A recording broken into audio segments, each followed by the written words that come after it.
What's going on, guys? Hope you're doing absolutely fantastically wherever you are as always. So today we're going to be taking a look at some statistics and some information to try to answer the question, could a recession be looming in 2022?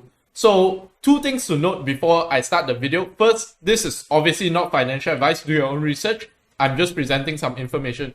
And second, this is mainly a US centric video, right? So I'm talking about the US economy and the US stock market when I talk in this video, right?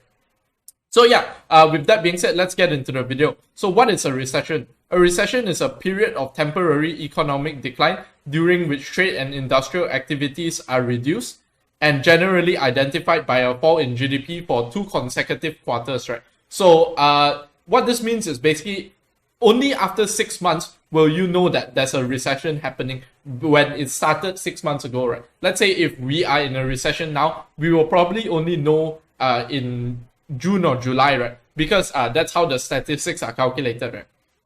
So I think the month by month, we will also notice some things, but the main headline that will come out, oh, we are in a recession, will only come out 6 months from now, right? So maybe when you see the headline, you're already halfway through the recession, right? So I think that's an important thing to note. So let's take a look at what Bill Eckman just tweeted at the Federal Reserve, right? So I'm not sure whether Twitter is the best way to get this through, but apparently Bill Eckman thinks so. So while it has become conventional wisdom that the Federal Reserve will raise interest rates 3 to 4 times this year, right? So they went from, oh, we are not going to raise rates in 2022 to now they are going to raise rates probably 3 to 4 times, right? But obviously they haven't officially came out and say this, and also, it's all speculation at the moment, right? So if they may raise it 2 times, they may raise it 3 times, they may even raise it more than 5 times, right? So they want to mitigate inflation, which they've set as a very clear target now. So the market expects 25 basis point increments, but the unresolved elephant in the room is the loss of Fed's credibility, right? So actually, the Federal Reserve, they have a few tools, right? So basically, they can raise interest rates, they can buy bonds, right?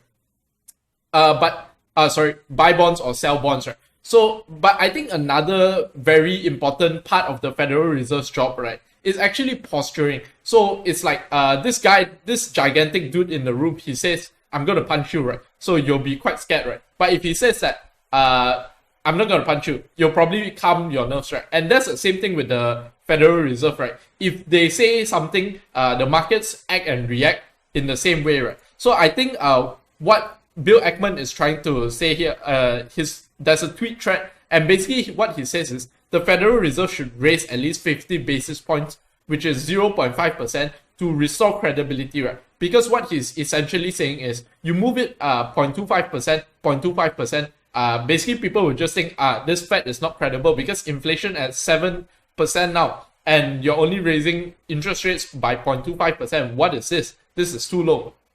So yeah, that's about what Bill Eckman is trying to say. And I think he maybe gets it a bit correct, because definitely if you raise like it by 50 basis points, people will start to think, oh, you're seriously thinking of like how to tackle this problem instead of just like trying to feed the market what it wants to hear. So another information that you want to take a look at is by Charlie Bellelio, and I suggest you guys follow this guy because he actually gives us a lot of good information, right? So US retail sales rose 14.4% in 2021, and that's quite crazy considering there were partial lockdowns, there were lockdowns and all that, right? So the highest annual increase on record, the inflation adjusted rate is 6.8% in real retail sales, was the highest since 1999, right? And we all know what happened after 1999, right? So lessons, if you borrow and give American consumer free money, they will spend it, right? And it will cause inflation. So what's the issue with this? In some countries such as Japan, if you just give people money, right, they won't even spend it because they are so mentally scarred by maybe the 1980s, like the bust and all, right? So they won't invest and they won't spend the money. They'll just save the money, right?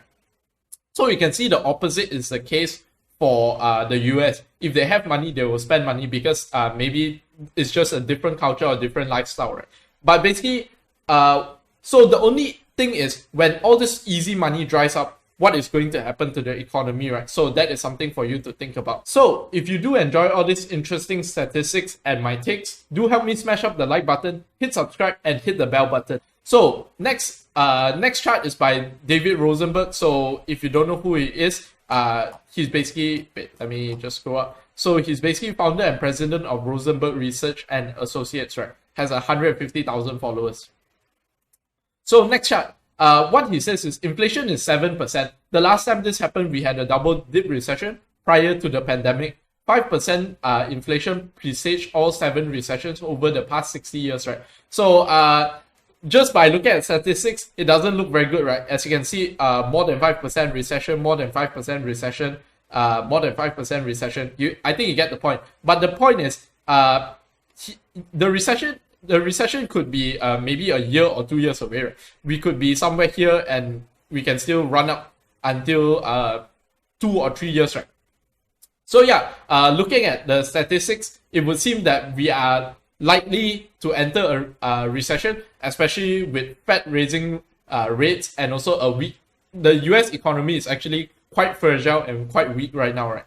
So the next thing is more to do with the markets and less to do with the real economy. So as all these things are more to do with the real economy, so next is the markets, right? So the Nasdaq, 50% of stocks have slumped more than, 1/3 of Nasdaq's stocks have slumped more than 50%, right?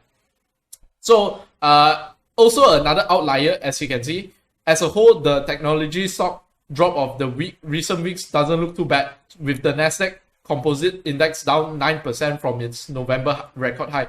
But if you look at beyond the number, 36% of the stocks in the index have plunged at least 50% from their 52 weeks high, right? So basically 36% of all the stocks in the index, let's say if there's 100 stocks in the index, there's 36 stocks that are at least 50% corrected, right?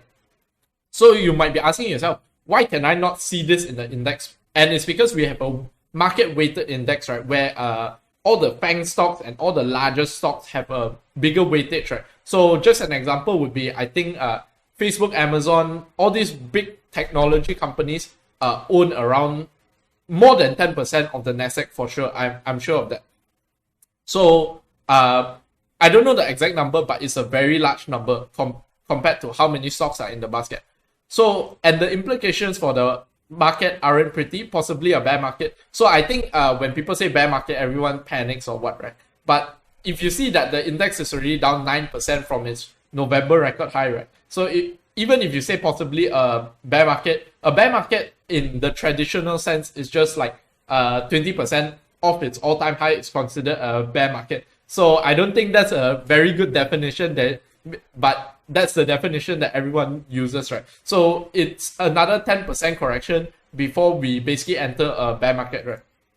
So historically, when the Nasdaq stands within 10% of its all-time high peak, only 12.5% of stocks have tumbled that much on average. And I think that's quite important to look at it, right? Because we are seeing that a lot of this information, we are at a point where there are a lot of outliers in this information, right? So 12.5%, but now it's 36%, right? So about triple the rate of normal situations, right?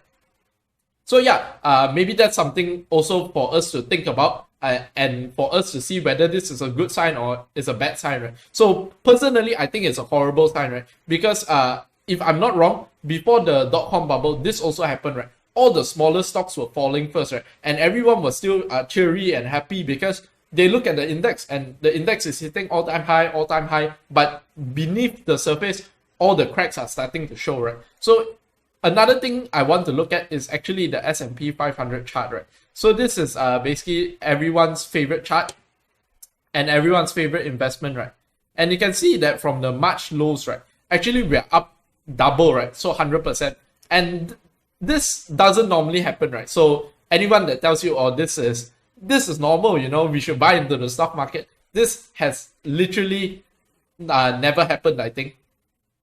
So you can see overall, this is a chart from the 1980s, and you can see this just ballooning of SPY prices, right? So 100% in 2 years, basically if you can continue this performance, everyone will be millionaires and everyone will be billionaires, right?